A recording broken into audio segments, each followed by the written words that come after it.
네,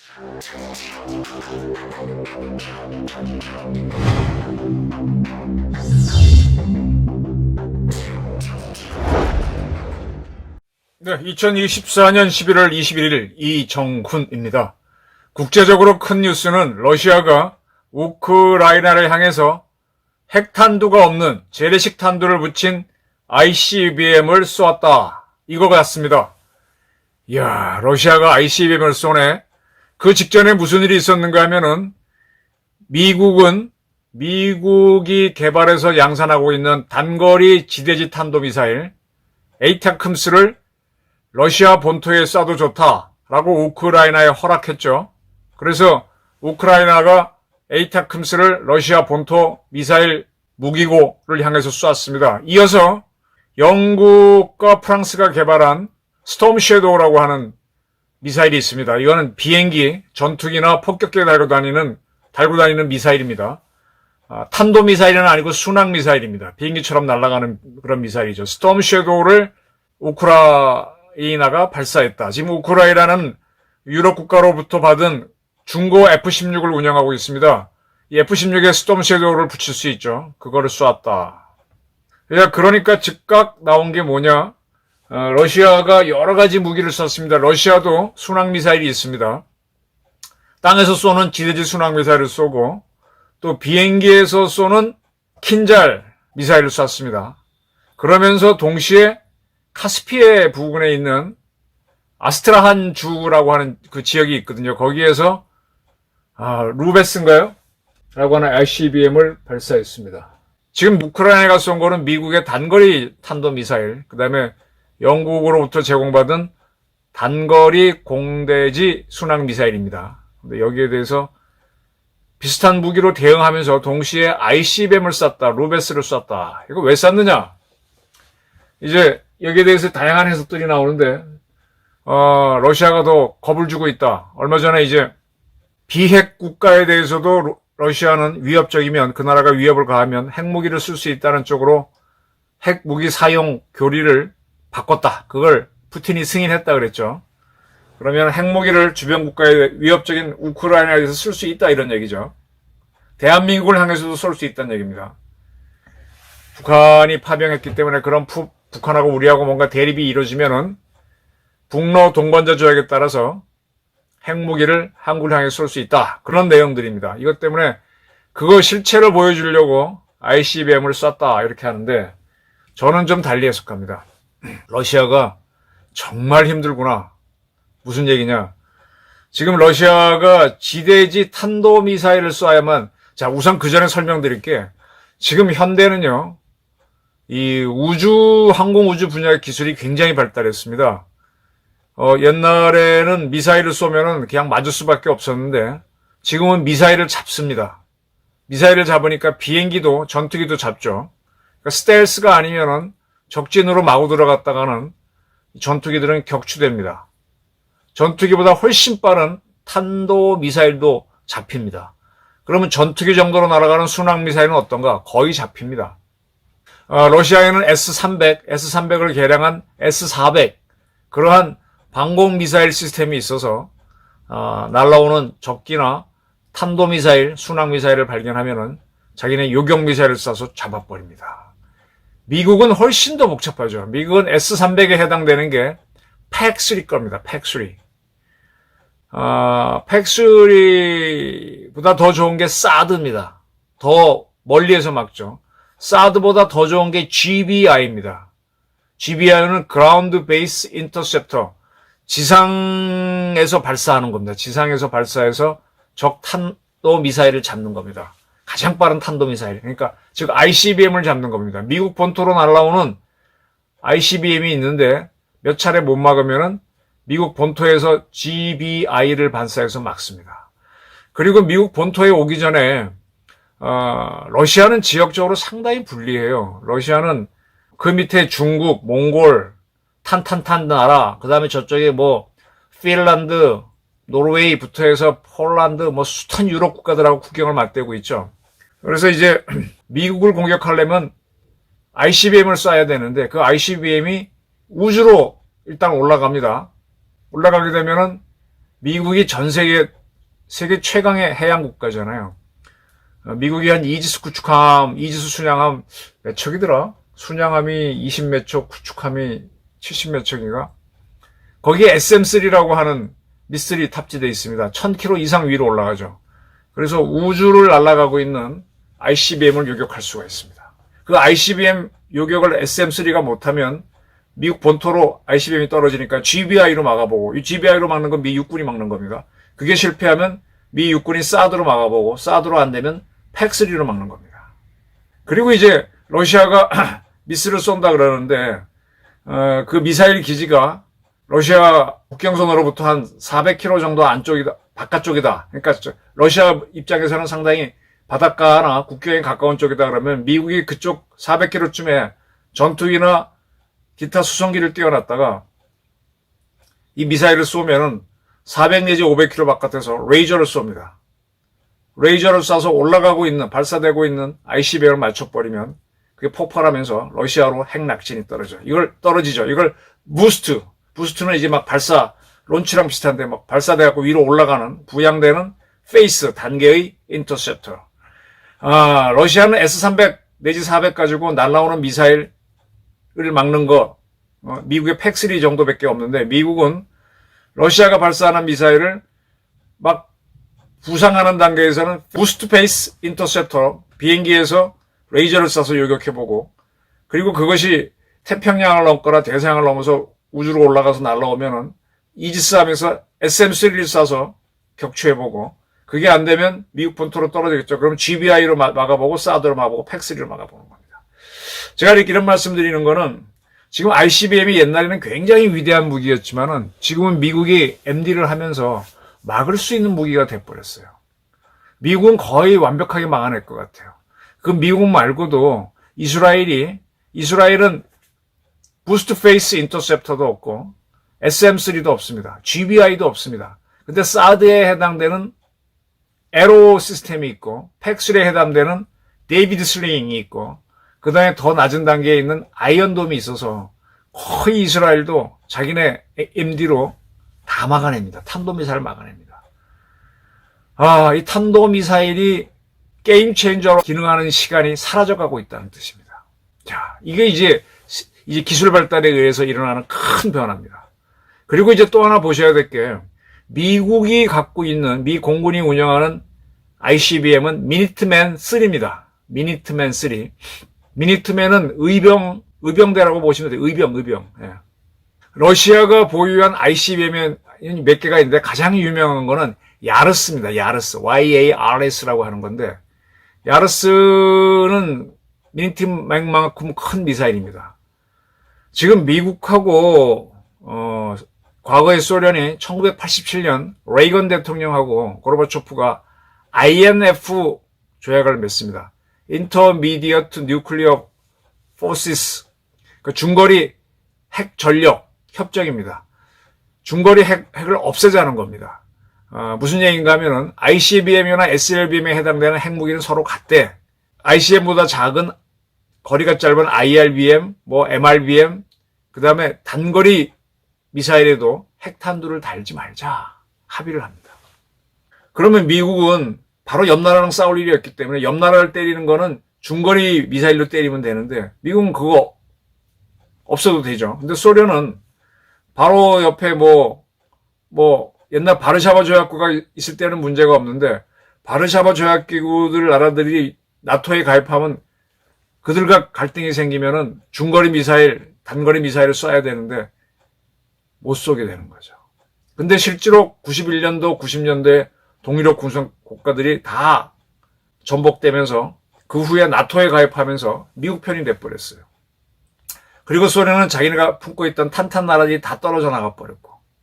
그리고 나서 이제 양측이 합의한 게 순항 미사일은 그대로 유지하는데 핵탄두는 붙이지 못한다. 그리고 단거리 탄도 미사일은 유지하는데 거기도 탄두는 붙이지 못한다. 이렇게 해서 미국은 순항 미사일로 토마호크라든지 데즘이라든지 공대지, 스카프라 이런 것 등등을 쭉 유지해 왔습니다. 순항 미사일은 여러 개 유지해 왔고, 그다음에 단거리 탄도 미사일은 에이타크므스를 발전시켜 왔죠. 그러나 중거리 탄도미사일은 만들지 않았습니다. 러시아는 단거리 탄도미사일로 이스칸데르를 만들었는데 러시아는 이스칸데르 기술을 해외로 수출을 했어요. 소련이 무너지고 러시아가 들어선 다음에 돈이 없으니까 이거를 수출을 해서 그 기술을 사서 독자적으로 미사일 능력을 갖춘 게 대한민국입니다. 그게 현무2입니다. 이제는 이제 북한이 그걸 우리보다 10년 늦게 도입해서 걔네들이 화성포 16형인가 자신이 없는데 하여간 북한판 이스칸데르를 만들었고 그러고 있죠. 러시아는 수출을 했고 미국은 자기네 단거리 탄도미사일 에이타킴스 기술은 수출 안 해요. 그러나 이 제품을 수출해서 대한민국도 에이타킴스를 수입해서 배치해 놓고 있습니다. 지금 이제 우크라이나와 전쟁을 하면서 러시아가 필요한 거는 이 중거리 또는 단거리 미사일인데 이스칸데르를 처음에 쐈어요. 근데 서방이 무역 제재를 가하니까 이 부속품을 구하지 못해서 더 이상 이스칸데르를 쏠 수가 없는 처지입니다. 그래서 북한이 러시아 기술을 받아서 개발한 이스칸데르를 수입해서 이걸 사용하고 있는데 이게 성능이 그렇게 좋지 않은 모양이에요. 이것도 한계가 있습니다. 그리고 러시아는 중거리를 날아가는 순항 미사일 킨자리라든지 여러 가지가 이걸 쓰고 있는데 이런 것들은 지금 미국이 제공한 팩3에 걸려서 거의 다 힘으로 못 쓰고 있어요. 그러니까 러시아가 우크라이나를 때릴 수 있는 장거리 수단이 공대지 또는 지대지 순항 미사일인데 이거는 거의 걸려버리고 이스칸데르는 바닥이 낮고 북한 걸 받아서 쏘는데 성능은 별로 안 좋고 이것도 미국이 제공한 팩3가 어지간히 막아내고 있습니다. 그리고 미사일도 이제 없어요. 없으니까 뭘 꺼냈느냐. ICBM 중에서 가장 단순한 거 그게 루베스입니다. 야르스는 아니고 이거는 뭐라고 설명하면 될까. 우리 현무2가 1톤의 재래식 탄두를 올리는데 그거보다 약간 더 크다고 보시면 돼요. 탄두는 사거리만 길 뿐이지. 이게 이제 사실은 중거리 핵전력으로 볼 수도 있는데 약간 그게 넘는다고 주장해서 ICBM급이라고 봐줘갖고 보유하고 있었던 거예요. 근데 거기서 핵탄두는 띄어내고 재래식 탄두를 넣어서 쏜 거는 러시아를 우크라이나를 때릴 수 있는 미사일 전력이 바닥났다는 얘기입니다. 이게 러시아의 한계를 보여주는 겁니다. 여기에 대해서 서방 언론하고 대한민국 언론들은 ICBM을 쏴서 겁을 줬다라고 하는데 겁을 주는 작전인 척하죠. 근데 그 내면에 보게 되면 러시아가 지금 미사일이 바닥나서 ICBM을 쏠 수밖에 없다. 나중에 궁하면 야르스를 쏠 수도 있겠죠. 근데 야르스를 쏘기에는 너무 우크라이나가 바짝 붙어 있어. 국경을 맞대고 있으니까. 그러니까 지금 우크라이나하고 러시아 사이에 흑해가 있고 흑해에서 조금 더 내륙으로 러시아 쪽으로 가면 카스피해가 있고 카스피해 다음에 아랄해가 있는데 그 카스피아에서 쐈잖아요. 그래도 그 거리가 1000km밖에 안 됩니다. 그러니까 하늘로 한참 올렸다가 떨어뜨리는 사거리 낭비를 하고 쏜 건데 1.5톤짜리 탄두를 쏘자고 비싼 무기를 쏜 겁니다. 돈이 없다는 얘기입니다.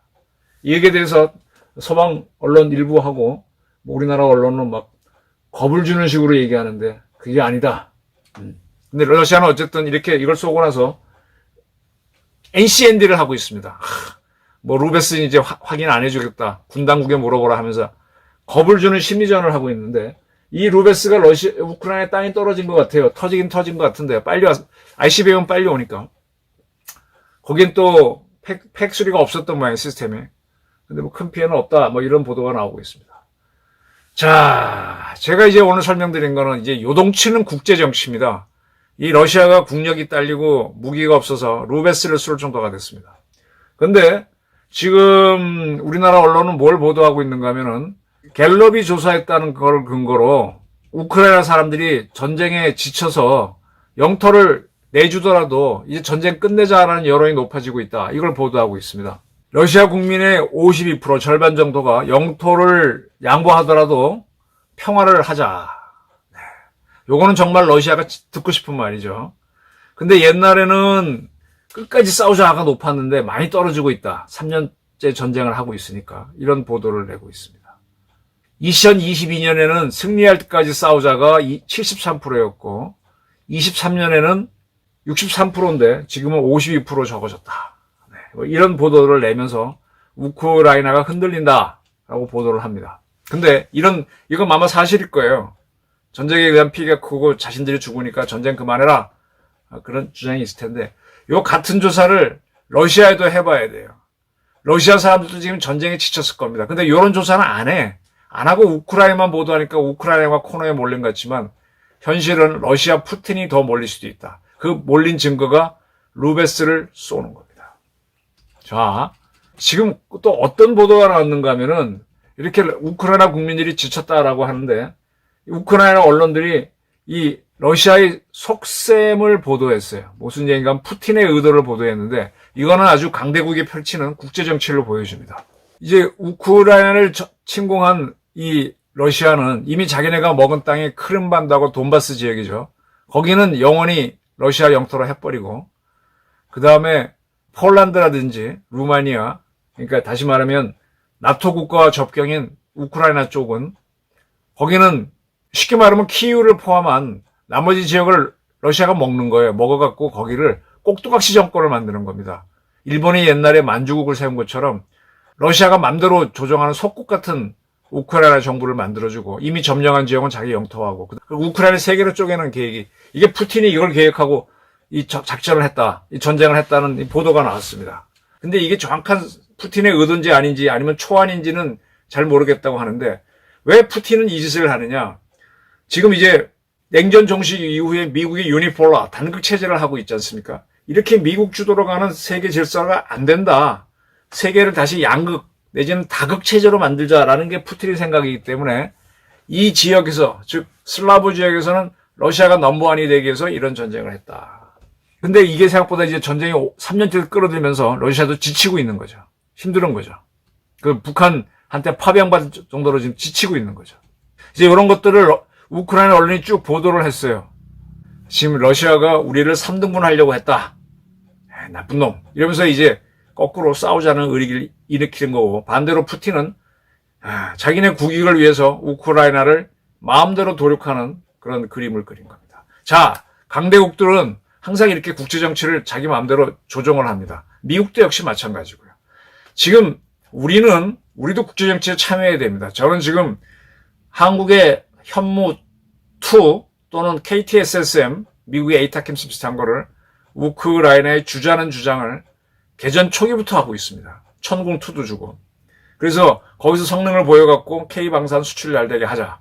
그러면서 우리도 지금 영국하고 국력이 비슷하잖아요. 프랑스가 비슷하잖아요. 우리가 약한 나라가 아닙니다. 그러면 동북아에서 우리도 국제정치를 펴야 돼요. 우리는 뭘 하느냐? 북한을 우리 영향권으로 집어넣는 통일을 염두에 둔 국제정치를 해야 됩니다. 즉 북한을 일부는 우리가 먹고 우리한테 전부 다 먹으면 좋지만 그 다음에 일부는 뭐 어떻게 하든 이렇게 자꾸 흔드는 겁니다. 이걸 하기 위해서는 중국을 흔들고 러시아를 흔들어야 돼요. 그 러시아가 지금 우크라이나 전쟁에 쩔쩔매니까 그쪽을 자꾸 우리도 무기를 줘서 참전까지는 할 필요는 없죠. 아직은 나토가 파병을 안 했으니까.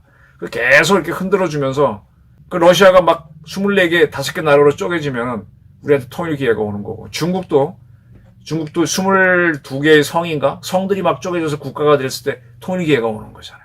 지금 우리도 국제정치에 참여해야 됩니다. 우리는 항상 국제정치에 참여하지 못하고 벌어지면 수동적인 입장으로 있었는데 이제 우리나라가 이제 무기 수출도 세계 탑10에 들어왔고 굉장히 중요한 나라고 그리고 특이하게 우리는 ICBM은 없지만 이 중거리 미사일 전력이 매우 강한 서방 국가입니다.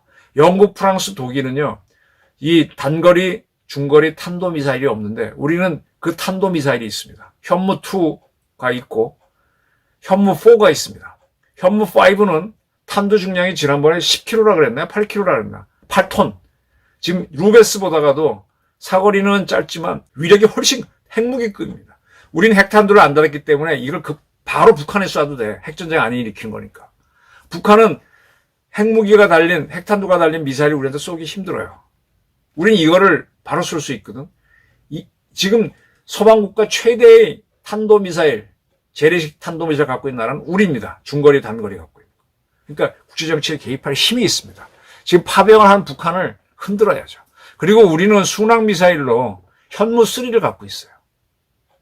현무3를 토대로 또 이름이 뭔가 해군인가? 해군에서도 함대지 순항미사일을 갖고 있고 잠대지 순항미사일도 가수 있고 그러니까 우리가 이 단거리, 중거리 전력이 굉장히 좋은 나라입니다. 그러니까 이걸 영국보다 영국이 국제정치에 개입하잖아요. 우리도 개입해서 중국이 위협하면은 대만을 위협하면 중국에 대해 경고를 하고 또 북한에 대해서 압박을 가야 되죠. 지금 파병을 한 김정은을 뒤흔들어 버려야죠. 그들이 뭔가 까불면은 한 방 쏠 수도 있고. 그래서 이 국제정치에 참여해야만 우리의 수건인 통일을 하면서 통일을 하게 되면 남북 간의 경제 격차가 너무 크잖아요. 동서보다 훨씬 크잖아요. 그럼 우리의 자본과 기술이 들어가서 북한이라고 하는 땅에다가 또 우리 말이 되고 하니까 잘 하게 되면 북한도 크고 우리도 성장하면서 순식간에 영국, 프랑스를 뭐 지금도 거의 잡았지만 따라잡고 아주 큰 나라가 될 수도 있습니다. 국제정치를 해야 됩니다. 과거 일본이 대일본 제국 때 우리를 먹고 대만을 먹고 그 우리를 영토화하기 위해서 내선 일체 작업도 했었죠. 그 다음에 만주국도 세우고 뭐 하면서 쫙 국제정치를 했습니다. 아시아에서는 아주 대표적으로. 그 전에 이제 중국 같은 경우는 청나라 때 국제정치를 했죠. 우리를 속국으로 만들고 몽골족을 속국으로 만들고 저쪽에 중앙아시아 또 속국으로 만들면서 했습니다. 그래서 중국은 그리고 나서 지금 하겠다고 해서 1대1로를 하고 있지만 아직은 못하고 있는데 동북아에서도 이 푸틴이 하는 걸 보면서 우리도 그런 생각을 하고 근데 이걸 막혀버리면 제재가 들어오니까 미국이 러시아를 박살내고 중국을 지치게 할 때 유럽에서의 냉전이 종식될 때 콜 총리, 서독이 통일을 했잖아요. 우리도 그런 식으로 통일의 길을 잡아야죠. 우리의 무대를 넓혀야 됩니다. 그래서 저는 러시아가 지금 펼치는 국제정치를 잘 보시면서 얘네들이 왜 실패하고 있는지를 분석하면서 우리는 이렇게 되지 않으면서 국제정치를 미국과 하는 기회를 잡아라. 이게 윤석열 정부에 주어진 큰 주제입니다. 오늘 신문을 보니까는 뭐 연세대학교, 이화여대, 동국대 이런 교수들이 시국선언하면서 윤 정부 나가라 뭐 그러는데 웃기는 소리입니다. 윤 정부 더 단단해져 갖고 한미관계 잘해서 북한을 요리하자. 이쪽으로 가야 됩니다. 지금 뭐 차기 정권 보수 정당에서 나온다는 보장도 없고 이 좌파 정권이 집권하게 되면 미국하고 갈등 때문에 이런 기회를 놓치게 되죠. 그래서 좌파정 지식인들이 많이 떠드는데 이건 대한민국 국익에 전혀 도움도 안 되고 국제정치도 모르는 그냥 학자들의 선언일 뿐입니다. 이거를 몇몇 언론들이 크게 보도하는데 현혹되지 않으시기를 바랍니다. 감사합니다.